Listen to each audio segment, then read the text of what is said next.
Hello hello hello. तो कैसे हैं आप सब? आप सभी को अजय का नमस्कार। और आज हम यहाँ पे आए हैं the cell cycle and cell division का पीवाईक्यू करने। तो इस चैप्टर का जो है दो लेक्चर आएगा। एक लेक्चर पीवाईक्यू है, अगले लेक्चर में match the following assertion reason statement wise और डीडीपी टाइप का कुछ क्वेश्चन आएगा, जिसमें कि लगभग 150 के आसपास होगा। और यहाँ पे है अभी हमारे पास 50 क्वेश्चन है, या फिर ज़्यादा भी आ सकता है उससे। बट पहले हम पढ़ते हैं सेल साइकिल का एंड सेल डिवीजन का पीवाईक्यू। तो चलिए, हमारे पास पहला क्वेश्चन है 2025 का हमारे पास है। What is the main function of spindle fibre during mitosis? तो वो क्या करता है? टू सेपरेट द क्रोमोजोम, या फिर to synthesize new DNA, to repair damage DNA, to regulate cell growth. क्या करता है वो? तो मेन फंक्शन इसका जो है टू सेपरेट द क्रोमोजोम होता है। तो हमारे पास क्वेश्चन नंबर 1 का जो है 1 आ जाएगा। क्वेश्चन नंबर 2 हमारे पास, following are the stage of cell division. ये जो हमारे पास स्टेज दिया हुआ है, और जो हमारे पास choose sequence of stage from from the option given below. हमारे पास यहाँ पे स्टेज दिया हुआ है, सीक्वेंस दिया हुआ है, इसको जो है चूज करना है। ठीक है।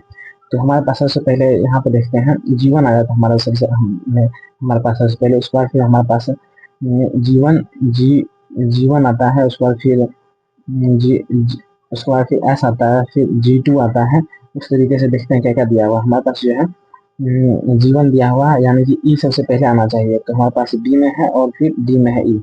उसके बाद फिर हम देखते हैं, उसके बाद फिर सिंथेसिस फेज दिया हुआ है, यानी कि ई के बाद सी आएगा, यानी कि हमारे पास ऑप्शन नंबर बी आ जाएगा करेक्ट आंसर। और आगे देख लेते हैं। उसके बाद फिर ए आना चाहिए, क्योंकि G2 आता है। ठीक है। उसके बाद फिर जाके कैरियोकाइनेसिस, उसके बाद फिर साइटोकाइनेसिस आता है। हमारे पास क्वेश्चन नंबर 2 का जो है बी आ जाएगा। फिर हमारे पास क्वेश्चन नंबर 3 है, among eukaryotic replication of DNA take place in। Eukaryotic में जो हमारे पास रेप्लिकेशन किस फेज में होता है? क्या वो G2 फेज में होता है, या फिर एम फेज में, या फिर एस फेज में, या फिर जीवन फेज में? यहाँ पे जीवन है, तो वो किस फेज में होता है? तो रेप्लिकेशन जो हमारे पास वो एस फेज में होता है। तो हमारे पास क्वेश्चन नंबर 3 का जो हमारे पास 3 आ जाएगा। और हमारे पास 4 है। तो हमारे पास क्वेश्चन नंबर 4 है स्टेट तो हमारे पास क्वेश्चन नंबर 4 है, ड्यूरिंग स्टेटमेंट है, during G naught phase of cell cycle the cell division is metabolically inactive. क्या वो जी नॉट में जो है मेटाबॉलिकली इनएक्टिव होता है?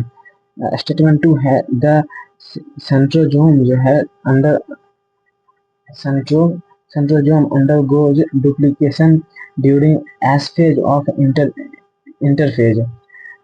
S phase during S phase of interphase. तो ये जो हमारे पास क्वेश्चन नंबर 4 का स्टेटमेंट नंबर 2 जो है करेक्ट हो जाएगा। और जी नोट फेज जो है of cell cycle metabolically inactive नहीं एक्टिव होता है, क्योंकि जो हमारे पास जी नोट मीन्स होता है quotient stage, means not divide करता है टेम्पररी कुछ थोड़ा देर के लिए, और वो बट मेटाबॉलिकली जो है वो एक्टिव होता है। ठीक है, इसीलिए ये स्टेटमेंट रॉन्ग हो जाएगा। तो इस हिसाब से हमारे पास जो है क्वेश्चन नंबर 1 इनकरेक्ट, और क्वेश्चन नंबर स्टेटमेंट 2 जो हमारे पास करेक्ट आ जाएगा, यानी कि 4 का जो हमारे पास ए आ जाएगा। क्वेश्चन नंबर 5 हमारे पास तो क्वेश्चन नंबर हमारे पास 5 है, मैच द फॉलोइंग है, लिस्ट 1 को लिस्ट 2 से मैच करना है। और ए में हमारे पास ऑप्शन दिया हुआ है एम फेज, G2 बी जो है G2 दिया हुआ है, क्यूसेंट फेज दिया हुआ है, G1 फेज दिया हुआ है। हमारे पास इधर है protein are synthesize inactive phase. उसके बाद फिर है interval between mitosis and initiation of the of DNA replication. उसके बाद फिर दिया हुआ इक्वेशनल डिवीजन। तो हमारे पास जो है जीवन जो हमारे पास सबसे पहले वो इंटरवल होता है mitosis and initiation of DNA replication. तो हमारे पास डी का जो है 3 आ जाएगा। और G2 जो हमारे पास वो जो है प्रोटीन सिंथेसाइज में आ जाएगा। और जो है क्यूसेंट जो हमारे पास इनएक्टिव फेज में आ जाएगा। और हैम जो हमारे पास इक्वेशन डिवीजन में आ जाएगा। तो हमारे पास इस प्रकार से 5 का ऑप्शन नंबर डी होगा। क्वेश्चन नंबर 6 हमारे पास यहाँ पे भी मैच द फ्लोइंग है। यहाँ पे है एस फेज है, उसके बाद फिर G2 फेज है, क्यूसेंट फेज है, और जीवन जीवन फेज है। तो हमारे पास जो है एस फेज जो हमारे पास डीएनए रेप्लिकेशन में होता है, और interval between mitosis and initiation of DNA replication में जो हमारे पास G1 में आता है, एस जो हमारे पास डीएनए रेप्लिकेशन, और G2 जो हमारे पास प्रोटीन सिंथेसाइज में आता है, क्यूसेंट फेज हमारे पास इनएक्टिव फेज में आता है। तो इस हिसाब से अगर जाते हैं हम ऑप्शन देख के, तो पी का जो हमारे पास 4 आएगा।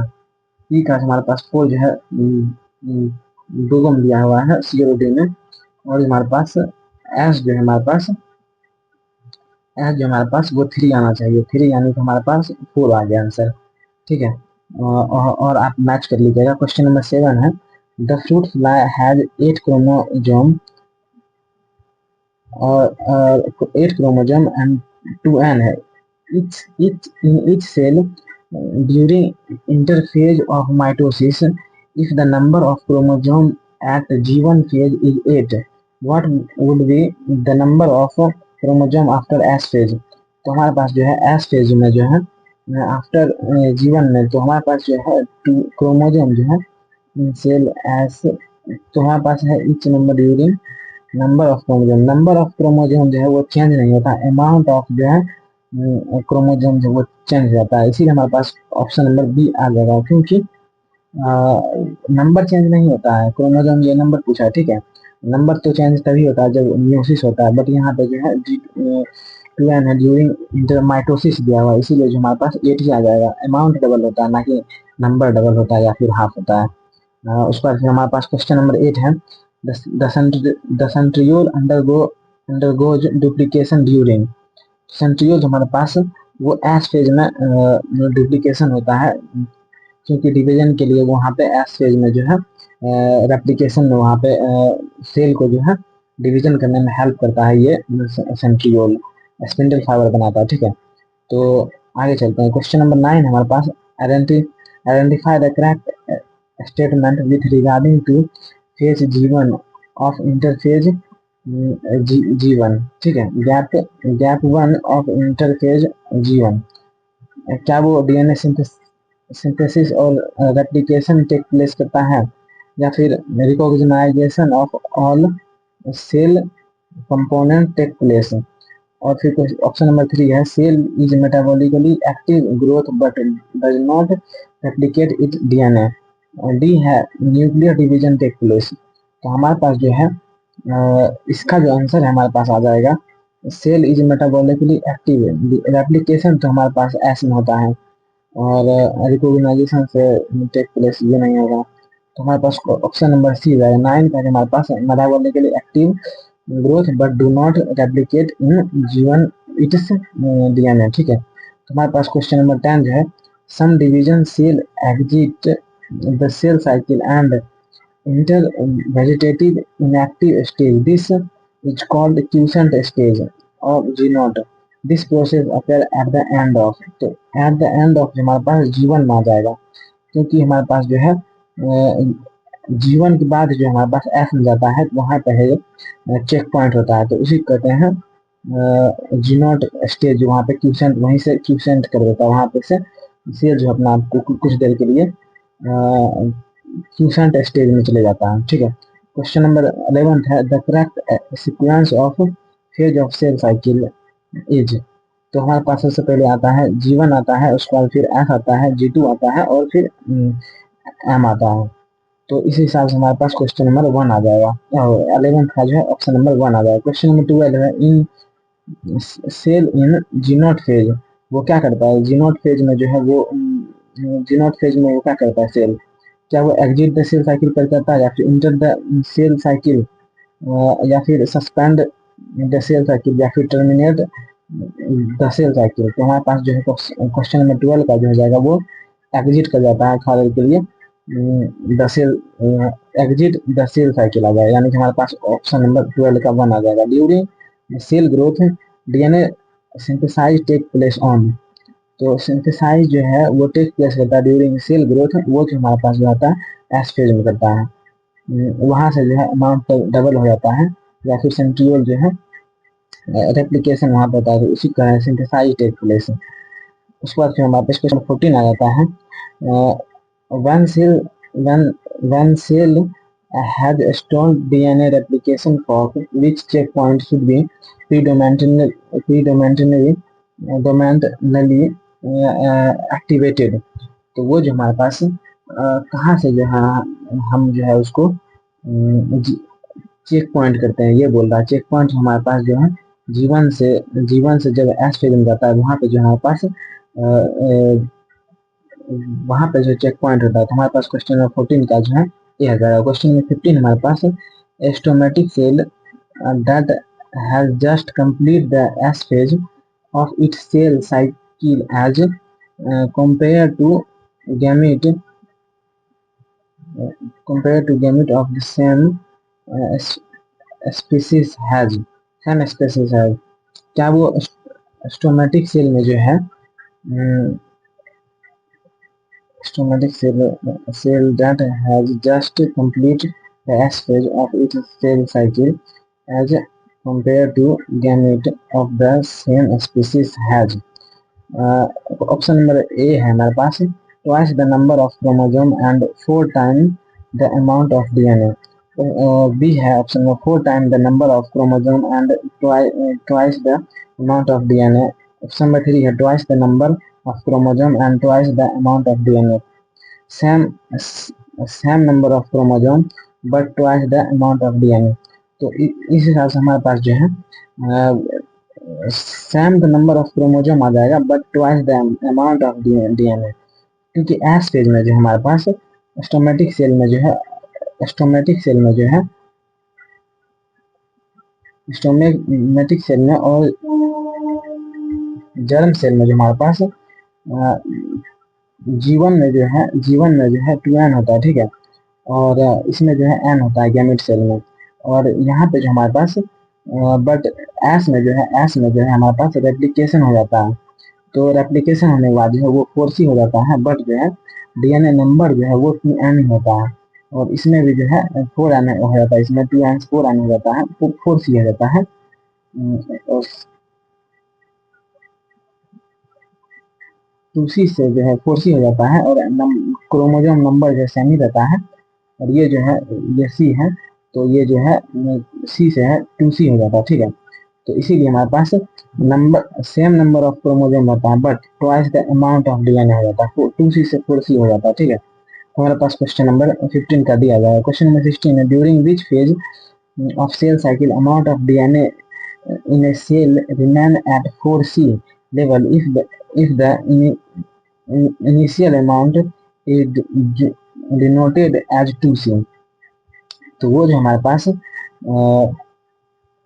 वो बोल रहा है कि अमाउंट ऑफ 4c जो है level initial amount denoted 2c। बोल रहा है cell cycle initial amount of denoted remain same हो जाता है, कहाँ पे remain at level of initial phase. Initial जैसा जो है वहाँ पे किसमें जो अमाउंट ऑफ डीएनए जो है रिमेन रह जाता है, ठीक है। वो जो हमारे पास G2 में हो जाता है, क्योंकि जीवन में जो हमारे पास मान लीजिए कि 2n होता है, ठीक है, 2c होता है, तो वो एस फेज में जो है 4c हो जाता है। और G2 में जो हमारे पास वो 4c ही रह जाता है, ठीक है। इसीलिए हमारे पास 16 का जो हमारे पास सी आ जाएगा, क्योंकि वो G2 में जो है सेम ही रहता है, ठीक है। In S phase of the cell cycle amount of DNA duplicate in each cell, amount of DNA remain same in each cell, और chromosome number is increased, और amount of DNA is reduced to half in each cell। तो हमारे पास जो है S phase में जो है वो अमाउंट ऑफ डीएनए जो है duplicate in each cell, option number 1 आ जाएगा, क्योंकि रिमेन सेल में एस फेज में जो सिंथेसिस फेज होता है वो वहाँ पे डबल हो जाता है, इसीलिए अमाउंट ऑफ डीएनए जो है डबल हो जाएगा in each cell. Question number 18 है at what stage of cell cycle are histone protein synthesize in eukaryotic cell. तो वो जो हमारे पास हिस्टोन प्रोटीन या फिर सेंट्रियोल हो या फिर रेप्लिकेशन होना हो, वो जो हमारे पास ड्यूरिंग एस फेज में ही होता है, ठीक है। क्वेश्चन नंबर हमारे पास 19 है in the somatic cell cycle in the somatic cell cycle क्या वो इन जीवन phase DNA content is double the amount of DNA present in the original cell. उसके बाद फिर ऑप्शन नंबर बी है DNA replication take place in S phase. DNA replication in S phase, ठीक है, ये होता है स्टोमेटिक सेल साइकिल। अच्छा वो बोल रहा है कौन सा करेक्ट होना चाहिए शायद।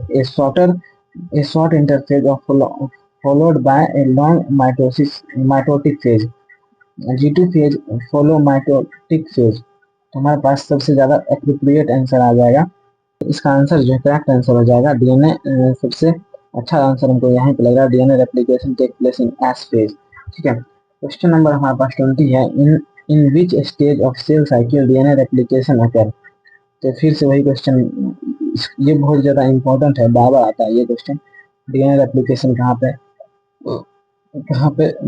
रेप्लिकेशन कर दो एस फेज में करेगा। ठीक है, हमारे पास जो क्वेश्चन नंबर 21 है, ये जो हमारे पास कुछ स्टेज दिया हुआ और जो है नाम दिया, पॉइंट दिया हुआ, ABCD दिया हुआ। ठीक है, और इसमें से हमको चूज करना है कौन सही है। तो हमारे पास जो है ये जो है जीवन को, ये जो हमारे पास ये जो है जीवन फेज रिप्रेजेंट कर रहा है, और ये एस फेज, और ये T फेज, और ये M फेज। ठीक है, तो और उसमें भी M फेज में भी जो ये है ना, ये जो है ये जो है प्रो फेज कर रहा है, ये मेटा फेज कर रहा है, ये फिर एना फेज कर रहा है, और ये फिर टीलो फेज कर रहा है। ठीक है, और ये फिर साइटोकाइनेसिस कर रहा है।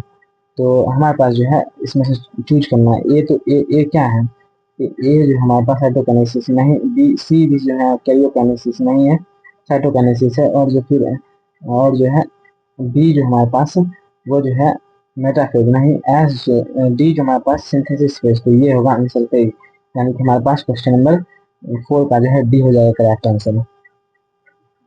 तो हमारे पास क्वेश्चन नंबर 22 है, which of the following option given correct sequence of event during mitosis. तो हमारे पास माइटोसिस में जो है करेक्ट इवेंट क्या होगा। ऑप्शन नंबर 1 में है कंडेंसेशन फर्स्ट में होता है, उसके बाद फिर न्यूक्लियर मेम्ब्रेन डिसेंबल हो जाता है, अरेंजमेंट एट इक्वेटर, उसके बाद फिर जो है सेंट्रोमियर डिवीजन हो जाता है, उसके बाद फिर जो हमारे पास सेगमेंटेशन जो है हो जाता है, उसके बाद फिर टीलोफेज हो जाता है। तो सेगमेंटेशन मतलब वो जो बढ़ जाता है वो वाला कुछ, और फिर हमारे पास तो ये हो जाएगा माइटोसिस है, तो इसीलिए हमारे पास क्वेश्चन ऑप्शन नंबर ए आ जाएगा। तो आगे देखते हैं क्या क्या दिया है, ये सब रॉन्ग जो है। तो है कि हमारे पास कंडेंसेशन तो ठीक है, बट क्रॉसिंग ओवर नहीं होता है, तो इसमें माइटोसिस में जो है क्रॉसिंग ओवर नहीं होता है, इसलिए ये तो यहीं पे गलत हो जाएगा। कंडेंसेशन ठीक है, अरेंजमेंट एट इक्वेटर, और इसमें भी जो सेग्रीगेशन टीलोमेर से अरेंजमेंट एट इक्वेटर नहीं होगा, पहले segregation telophase arrangement at equator को सेंट्रोमियर डिवीजन। तो यहाँ पे ज्यादा बेटर आंसर दिया हुआ, उसका फिर कंडेंसेशन हो जाता है न्यूक्लियर मेम्ब्रेन जिसे क्रॉसिंग ओवर, यही पे क्रॉसिंग ओवर से ये भी रॉन्ग हो जाता है, ऑप्शन नंबर ए ही आएगा। एनाफेज जो है प्रोमोटिंग कॉम्प्लेक्स जो है in is a protein degradation degradation machinery necessary for proper mitosis of animal cell. If APC is defective in cell, which of the following is expected to occur? ये बोल रहा है AP जो है anaphase complex जो है anaphase promoting complex जो है वो हमारे पास अगर डिफेक्टिव हो जाता है तो क्या होगा। तो एनाफेज जो हमारे पास वो सेग्रीगेशन में हेल्प करता है। ठीक है, तो वो जो है वो नहीं हो पाएगा, क्योंकि वो एनाफेज एनाफेज एनाफेज में जो है सेंट्रोमियर जो है ब्रेक कर देता है इन डॉटर सेल में। ठीक है, तो क्रोमोजोम जो है सेग्रीगेट हो जाता है टू द अपोजिट पोल। तो एनाफेज जो है नेसेसरी होता है। ठीक है, और अगर वो जो है डिफेक्ट हो जाएगा तो वो जो है सेग्रीगेशन नहीं होगा, वही दिया हुआ क्रोमोजोम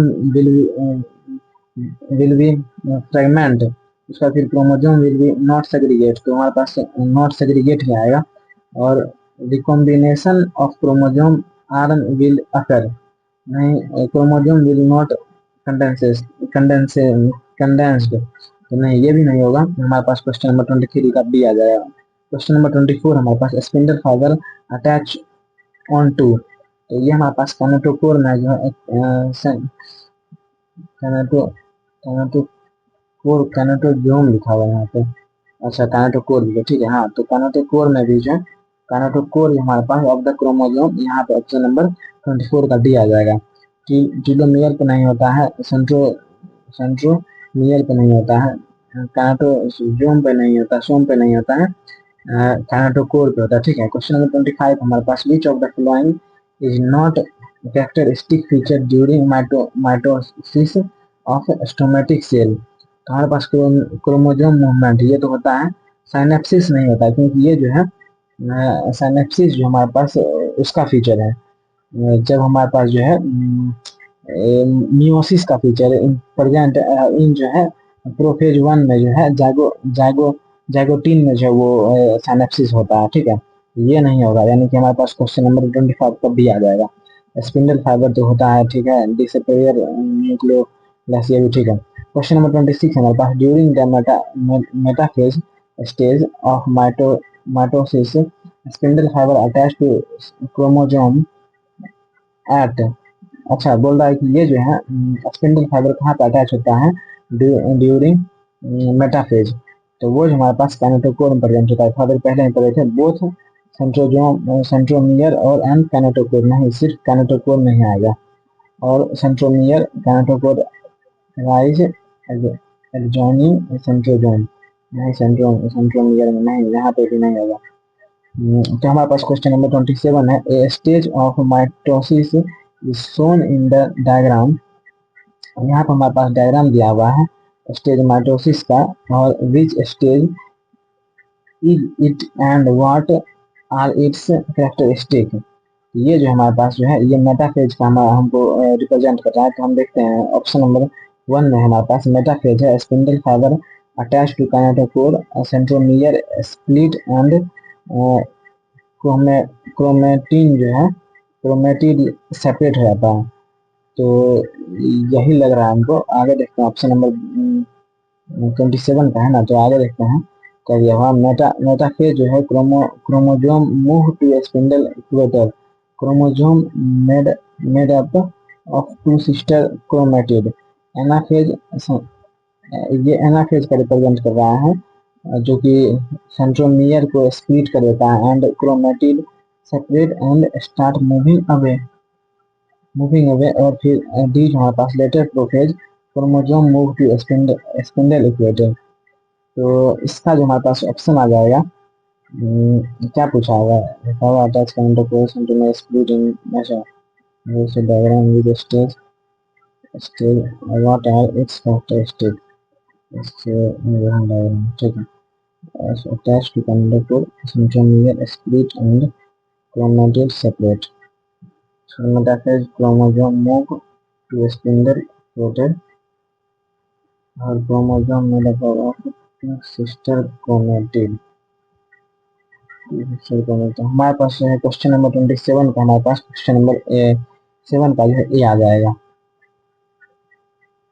क्वेश्चन नंबर 28 है, select the correct option with respect to mitosis। तो माइटोसिस इसमें थोड़ा सा कंफ्यूजन है, तो आप इसका और फिर इसका जो है यही होगा हमको लग रहा है, तो यही होगा, ठीक है। आगे देखते हैं, select the correct option with respect to mitosis। Chromatid जो है हमारे पास separate but remain in the centre of the cell in anaphase. तो एनाफेज में जो chromatid separate but remain at the centre, नहीं ये गलत हो जाएगा, रिस्पेक्ट टू माइटोसिस करेक्ट पूछ रहा है, ठीक है। Chromatid start moving toward opposite pole in telophase, chromatid start moving toward opposite pole in telo, नहीं। Golgi complex and endoplasmic reticulum still visible at the end of the phase, नहीं। Chromosome move, D जो हमारे पास chromosome move to the spindle equator and get aligned along equatorial plate in metaphase. तो हमारे पास question number 28 का जो है D सबसे बेस्ट आंसर है, तो डी ही होगा, क्योंकि यहाँ पर जो है क्रोमोसोम जो है move spindle fibre equated plate पर चले जाता है aligned to along the equator plate, equator plate in metaphase. ठीक है, क्वेश्चन नंबर 27 है, at metaphase chromosome are attached to the spindle fiber by their, तो वो जो है एट द मेटाफेज जो है क्रोमोसोम अटैच हो जाता है to spindle fibre by their satellite secondary construction kinetochore centromere, तो हमारे पास काइनेटोकोर पे जो अटैच हो जाता है। क्वेश्चन नंबर 28 है, during mitosis ER and nucleus बिंग टू डिसअपियर एट, तो late prophase early metaphase early late metaphase early prophase, तो ये जो हमारे पास ईयर एंड न्यूक्लियस जो है वो अर्ली प्रोफेज में जो है अर्ली प्रोफेज में जो है डिसअपियर हो जाता है। क्वेश्चन नंबर 29 है हमारे पास, if you are provide with root tip of onion in your class and are asked to count the chromosome, which of the following stage can you most the following stage can you most conventionally look into, मतलब सबसे ज्यादा clear कहाँ पे दिखेगा, तो वो हमारे पास जो है मेटाफेज में क्लियर दिख जाता है। अगर वो वहाँ पे जो है कंडेंस सबसे ज्यादा होता है क्रोमोसोम, क्योंकि वहाँ पर डिवीजन होना होता है, इसीलिए बेस्ट है यहाँ पे कंडेंस हो जाता है पूरा क्रोमेटिन से जो है क्रोमोसोम में पूरा कंडेंस्ड फॉर्म मिल जाता है वहाँ पे। तो उसके बाद क्वेश्चन नंबर 13 है, विच ऑफ द फ्लोइंग, तो क्वेश्चन नंबर 30 हमारे पास, which one of the following repair which one of the following precedes reformation of the nuclear envelope during M phase of the cell cycle? Decondensation from chromosome and reassemble of the nuclear lamina, or transcription from chromosome and reassemble of nuclear lamina. Option number C है, formation of the contractile ring and formation of the phagocytoplate last. उसका फिर question number D है, option number D है, formation of the contractile ring and transcription from chromosome, तो ये जो हमारे पास formation of the centriole ring and transcription from chromosome, ये जो हमारे पास वो साइटोकाइनेसिस में होता है, लास्ट स्टेज आफ्टर टीलोफेज। ठीक है, और जो हमारे पास ऑप्शन नंबर जो है बी जो हमारे पास वो जो हमारे पास रिजेंबल आफ्टर न्यूक्लियर लेमिना वो होता है इंटरफेज में होता है। और decondensation from chromosome and reassemble of nuclear lamina, ये जो हमारे पास क्वेश्चन नंबर ये जो हमारे पास 30 का जो है ये जो हमारे पास ये करेक्ट हो जाएगा। ये बोल रहा है कि पहले मतलब reformation of the nuclear envelope during M phase में बोल रहा है बोल रहा है कि एम फेज में जाने से पहले जो है रिफॉर्म जो है न्यूक्लियर एनवेलप जो है during M phase of the cell cycle क्या हो जाता है, तो decondensation of chromosome and reassemble by nuclear lamina हो जाता है। ठीक है, ऑप्शन नंबर ए जो हमारे पास वो जो है एम फेज में एम फेज से पहले हो जाता है। तो क्वेश्चन 30 है 31 है,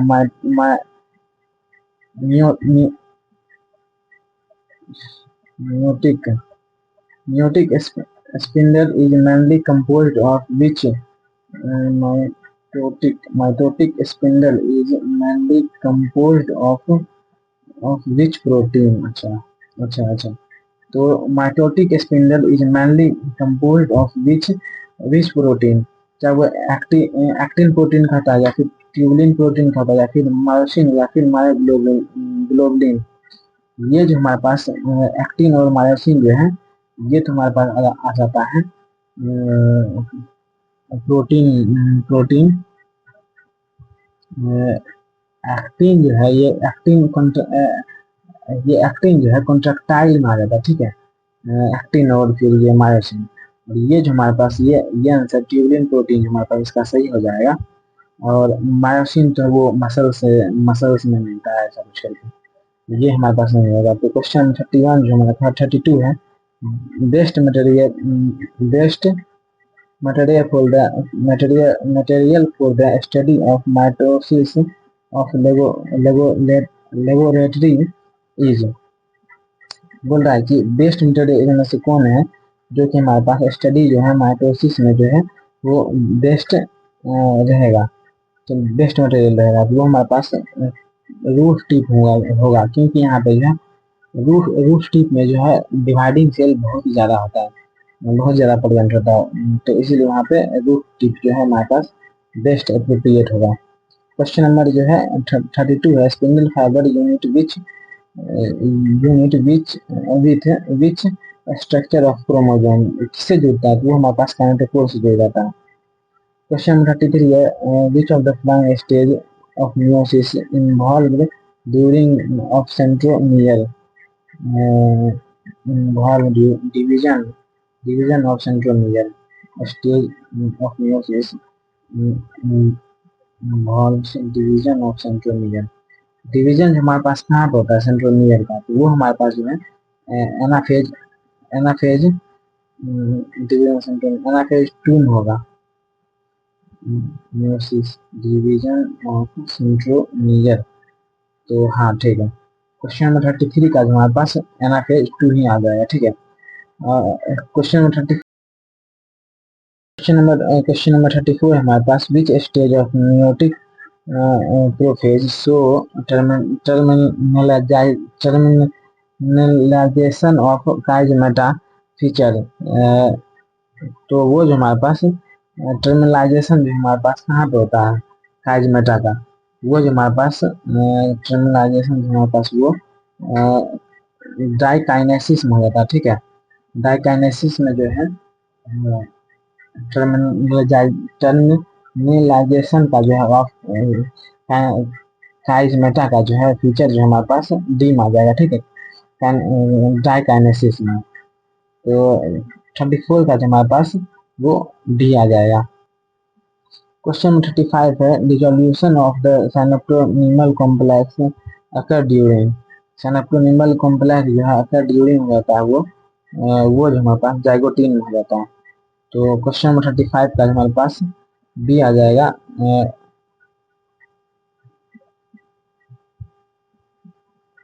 क्वेश्चन नंबर 35 का जो है साइनोप्रोनिमल जाइगोटीन नहीं होगा, डिप्लोटीन होगा। हाँ डिप्लोटीन होगा, वहाँ पे जो है साइनोप्रोनिमल कॉम्प्लेक्स का जो है वो जो है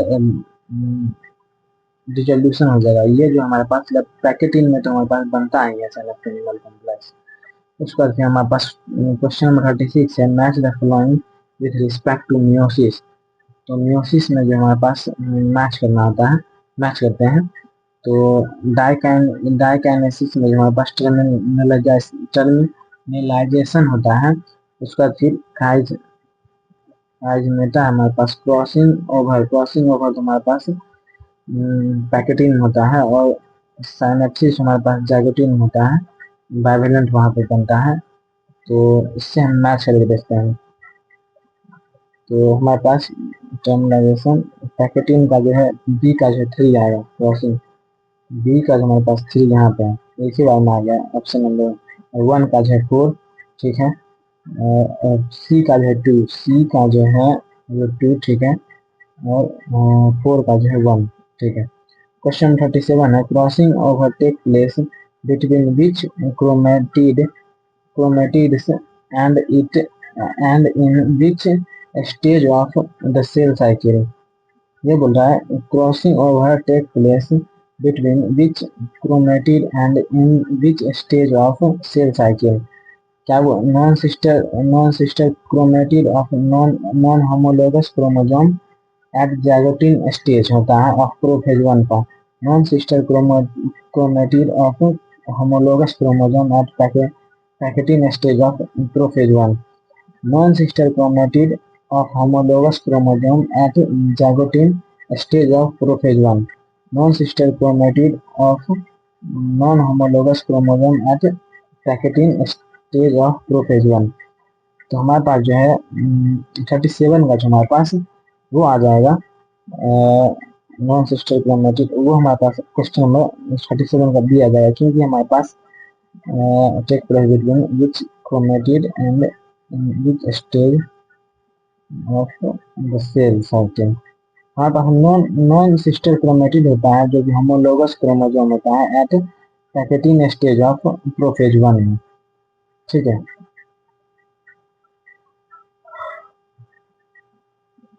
क्वेश्चन नंबर हमारे पास क्वेश्चन नंबर 38 हमारे पास the stage during which separation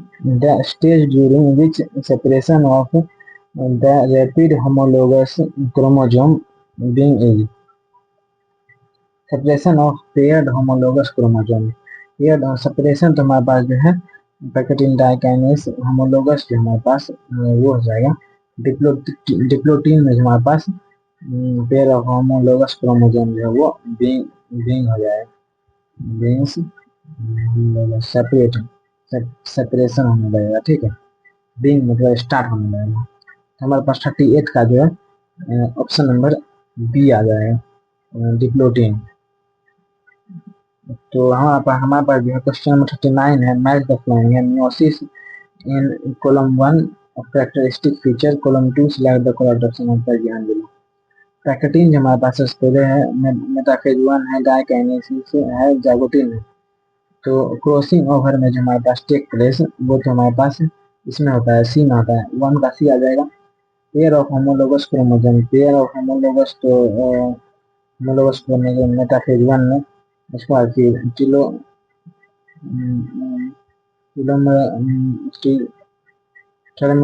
terminalisation of काइनेटाज हमारे पास डाइकाइनेसिस में हो जाएगा, जाइगो लाइन इक्वेटर प्लेट ये माइटोसिस में आ जाएगा, पेयर ऑफ होमोलोगस गलत हो गया,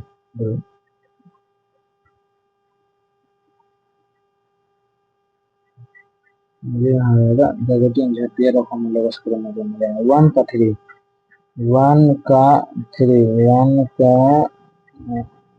ए का जो 3 आ जाएगा, ठीक है। बाकी वाला है नहीं, तो ऑप्शन नंबर ये आ जाएगा। बी का 4 है, बी का 4 ठीक है। सी का 2 है, 2 है, डी का 1 ठीक है। क्वेश्चन नंबर 14 है in meiosis crossing over is limited at, crossing over जो हमारे पास crossing over is initiated at हमारे पास क्रॉसिंग ओवर हमारे पास पैकेटिन होता है। क्वेश्चन नंबर 40 का हमारे पास सी आ जाएगा। तो हमारे पास जो है क्वेश्चन नंबर 41 है arrange the following event of meiosis in correct sequence. तो हमारे पास पहले क्रॉसिंग ओवर है, साइनेप्सिस है, टर्मिनलाइजेशन है ऑफ काइजमाटा, उसके बाद फिर डिसअपीयर ऑफ न्यूक्लियोलस है। तो हमारे पास सबसे पहले जो है डिसअपीयर जो हो जाएगा ऑफ न्यूक्लियोलस हो जाएगा, उसके बाद फिर साइनेप्सिस होगा, बाइवेलेंट होगा, उसके बाद फिर क्रॉसिंग ओवर होगा, उसके बाद जो हमारे पास टर्मिनलाइजेशन ऑफ काइजमेटा होगा। यानी कि क्वेश्चन नंबर 41 का हमारे पास सबसे पहले 4 आएगा, ए का हमारे पास सबसे पहले 4,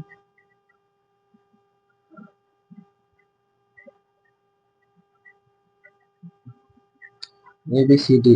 तो ये बोला इवेंट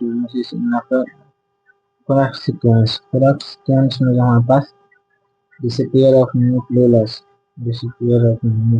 क्रॉसिंग ऑफ, अच्छा अच्छा अच्छा अच्छा ठीक है ठीक है ठीक है, ये नहीं होगा, ठीक है। सबसे पहले हमारे पास साइनेप्सिस होगा, उसका फिर क्रॉसिंग ओवर होगा, उसके बाद फिर टर्मिनलाइजेशन ऑफ काइजमेटा होगा, उसके बाद फिर डिसअपीयर ऑफ न्यूक्लियोलस हो जाएगा। तो ठीक है, तो सबसे पहले 1 का जो है 41 का जो हमारे पास 2 आ जाएगा, 41 का 2 नहीं आएगा, अभी ये तो दिया होगा। 41 का जो हमारे पास आ जाएगा, 41 का हमारे पास आ जाएगा, पहले 2 आएगा, ठीक है। 2 तो यहाँ पे भी है, यहाँ पे भी, यहाँ पे 3 1 2 है, उसके बाद फिर हमारे पास क्रॉसिंग ओवर आ जाएगा, क्रॉसिंग ओवर हो जाएगा, 2 के बाद 1 है, ठीक है, उसका 3 है, उसके बाद 4 है, ठीक है। तो हमारे पास ऑप्शन में डी आ जाएगा। Representation of certain event at the particularly stage of a type of cell division which is this stage। तो ये हमारे पास क्रॉसिंग ओवर हो रहा है, तो हमारे पास प्रोफेज 1 का जो ड्यूरिंग म्योसिस फेज में होगा ये क्रॉसिंग ओवर वहीं होता है, और या फिर प्रोफेज ऑफ माइटोसिस वो प्रोफेज नहीं, ऑप्शन नंबर ए ही आ जाएगा। 42 का हमारे पास ऑप्शन नंबर ए आ जाएगा, क्योंकि यहाँ पे ड्यूरिंग म्योसिस हुआ। ठीक है, हमारे पास क्वेश्चन नंबर 23 है, ये भी मैच द फ्लोइंग है। Synapses align alliance homologous chromosome synapses, तो ये हमारे पास मेटाफेज में आ जाएगा, तो मेटाफेज तो है नहीं। Synapses align homologous chromosome opposite, तो हमारे पास इस हिसाब से क्वेश्चन नंबर डी आ जाएगा, सब चीज को देखते हुए। ऑप्शन नंबर 24 44 हमारे पास the enzyme recombinase is required at which stage of meiosis, तो enzyme requiring recombination of sequence at which stage of anatomy required to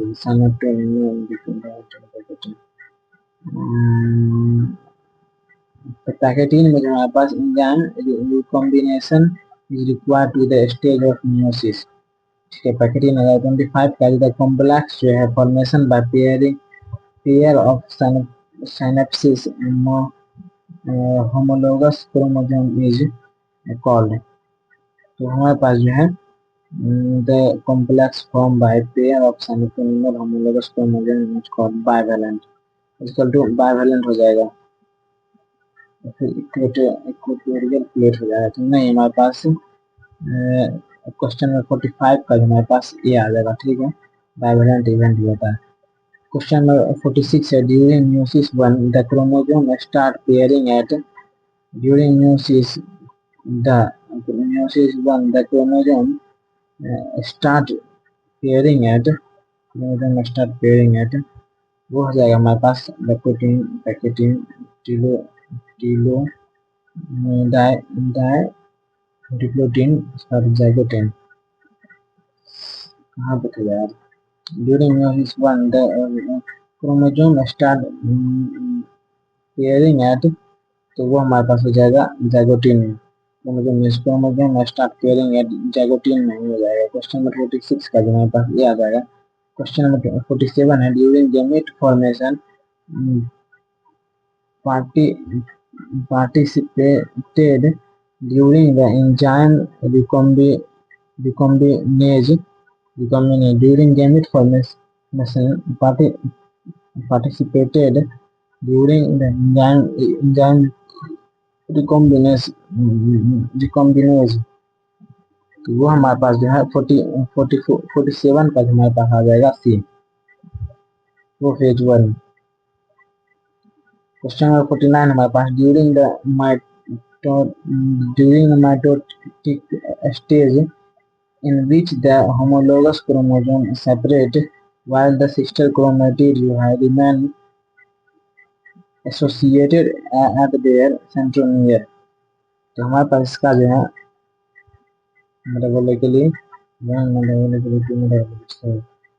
mitotic stage in which of homologous chromosome separate while the sister chromatid remain associated at their centromere, तो हमारे पास जो है 49 का जो हमारे पास anaphase 1 में जो आ जाएगा, क्योंकि homologous chromosome separate which the sister chromatid remain associated at their centromere, तो हमारे पास इस हिसाब से क्वेश्चन नंबर 40 का सी आ जाएगा। Synapses occur between mRNA and ribosome, synapses occur between mRNA and ribosome, spindle fiber and centromere, homologous chromosome, two homologous chromosome in male and a female gametes, नहीं two homologous chromosome, हमारे पास 50 का हमारे पास सी आ जाएगा।